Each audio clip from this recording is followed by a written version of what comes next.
Welcome to my channel achieve with astro Sudha. आप सबको astrologer सुधा बाथवा बेदी की प्रेम भरी नमस्ते। आज जुपिटर इन डिफरेंट हाउसेस की जर्नी के आखिरी स्टेशन पे हम पहुंच चुके हैं, यानी कि जुपिटर की प्लेसमेंट 12th हाउस के अंदर क्या रिप्रेजेंट करेगी किसी भी नेटिव के चार्ट के अंदर, और साथ ही साथ इसकी 5वीं, 7वीं एंड 9वीं दृष्टि जो कि अपने स्थान को पहली बांधते हुए वो क्या रिप्रेजेंट करेगी। इसका मतलब अगर जुपिटर आपके 12वें घर के अंदर है तो 5वीं दृष्टि आपके चौथे घर के ऊपर है, 7वीं दृष्टि आपके छठे घर के ऊपर है और जो 9वीं दृष्टि है वो 8वें घर के ऊपर है।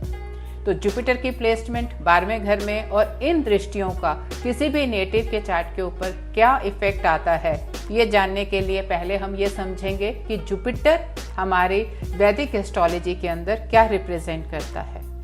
अगर हम जुपिटर की बात करते हैं तो ये बहुत ही मोस्ट इम्पॉर्टेंट प्लैनेट है हमारी एस्ट्रोलॉजी का, जो कि गवर्न करता है मैक्सिमम एरिया ऑफ लाइफ, यानी कि रिप्रेजेंट करता है मैरिज को, चाइल्ड बर्थ को, हैप्पीनेस को, ग्रोथ इन लाइफ को।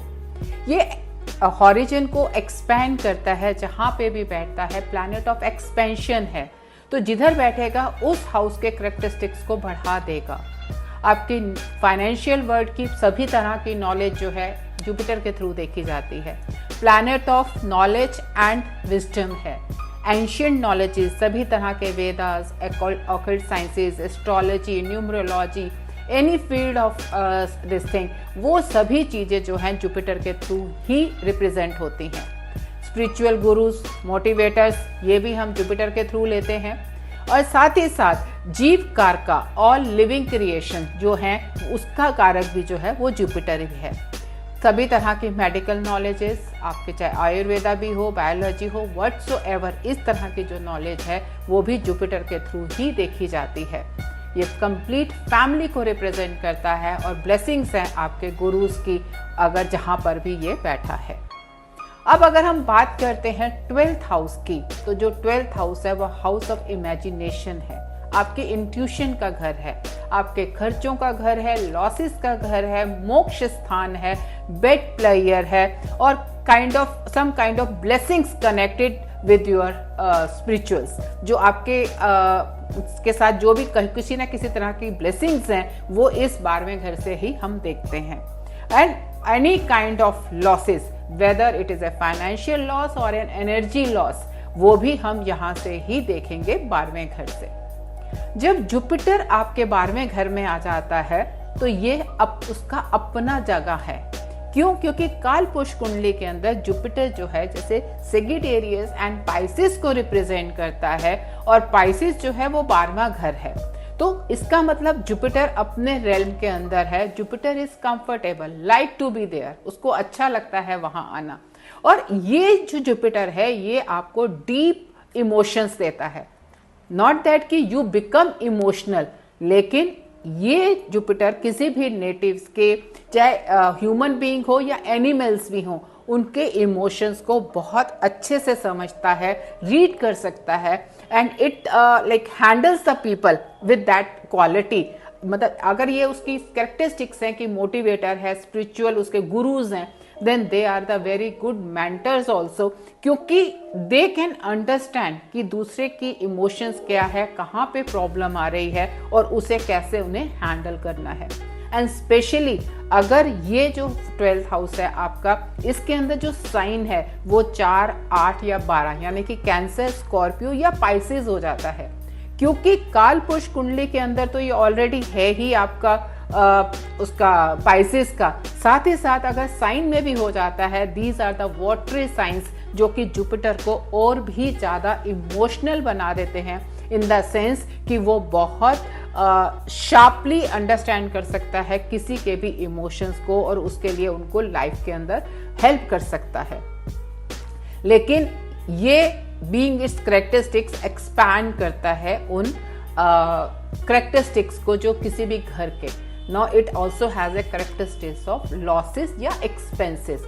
इसका मतलब जब जुपिटर यहाँ बैठ गया तो उसने उन लॉसेस को या एक्सपेंसेस को बढ़ाना है।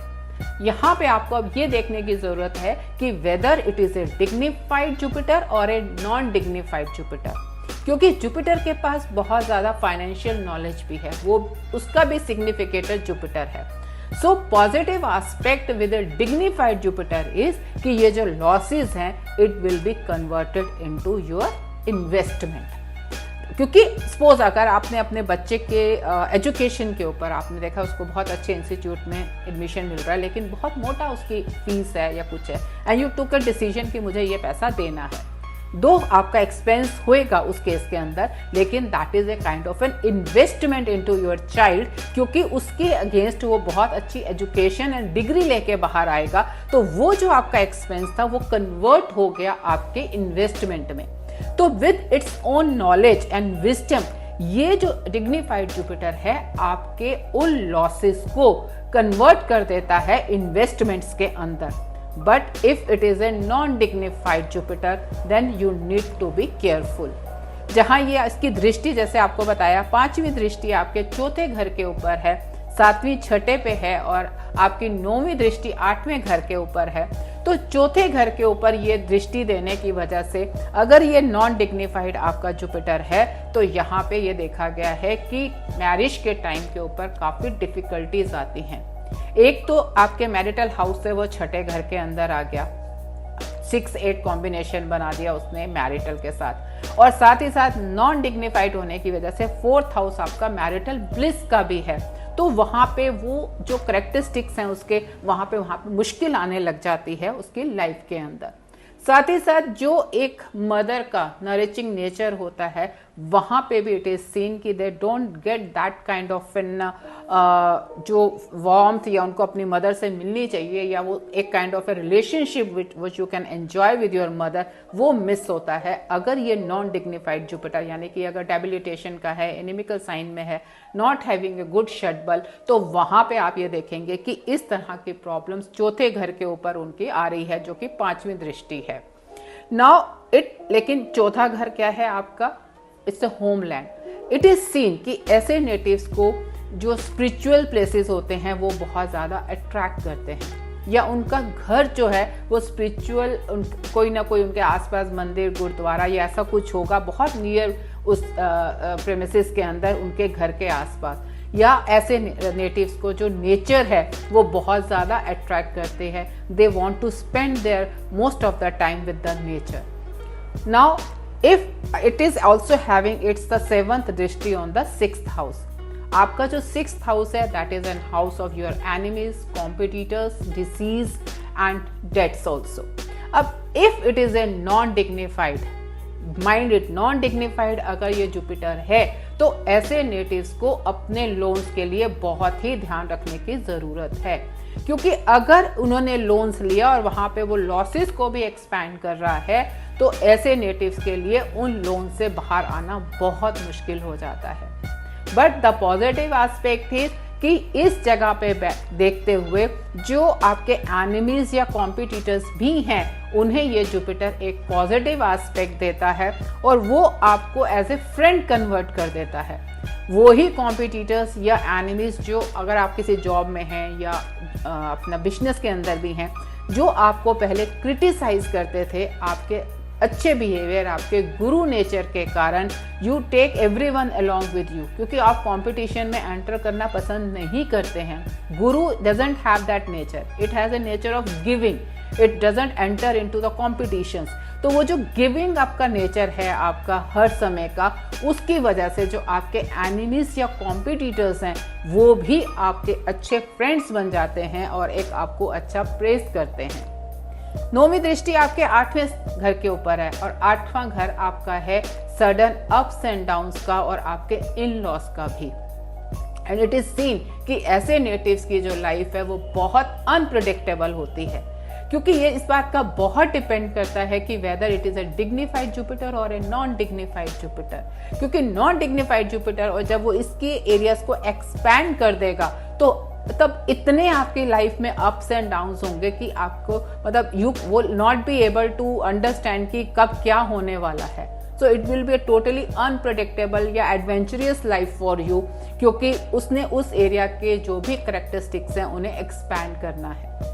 साथ ही साथ आपके इन लॉस का भी घर है, तो यहाँ पे इट इज सीन कि जो at the time of marriage जो है they are not in tune with the higher authorities, क्योंकि यहाँ पे जो फिजिकल रूप में तो वो है जो Jupiter, like if it is not in a dignified situation, तो physically it is there but not connected with the higher authorities, क्योंकि ये outer realm का हाउस है और being it's non dignified या नीच के कारण वो उससे connected नहीं है.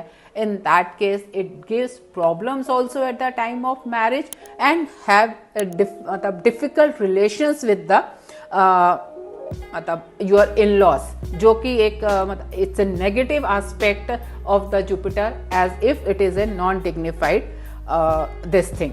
तो if it for this placement अगर आपका डिग्निफाइड जुपिटर है देन यू कैन से कि ये बहुत ही अच्छी प्लेसमेंट है आपके लिए. Being Jupiter it's all realm and enjoys that thing. आपको 4th 6th एंड 8th सभी एस्पेक्ट्स को पॉजिटिविटी देता हुआ, एनिमीज को कम करता हुआ और आपकी लाइफ को स्मूथनेस देता हुआ आगे निकल जाएगा. But if it is a debilitated Jupiter then definitely you need to be cautious whether it is loans या your relations with the in-laws और the ups and downs in the life, क्योंकि drastic changes ला सकता है ये debilitated या non dignified Jupiter. आज के एपिसोड में इतना ही एनालिसिस. अगर आपका जुपिटर भी 12वें घर के अंदर है और आप अपने आप को इससे रिलेट कर पाते हैं तो प्लीज़ हमें कमेंट बॉक्स के अंदर लिख के ज़रूर बताएं. और आपको ये चैनल पसंद आया हो तो इसे ज़रूर सब्सक्राइब करें, लाइक करें एंड शेयर करें. आपका दिन शुभ हो. धन्यवाद.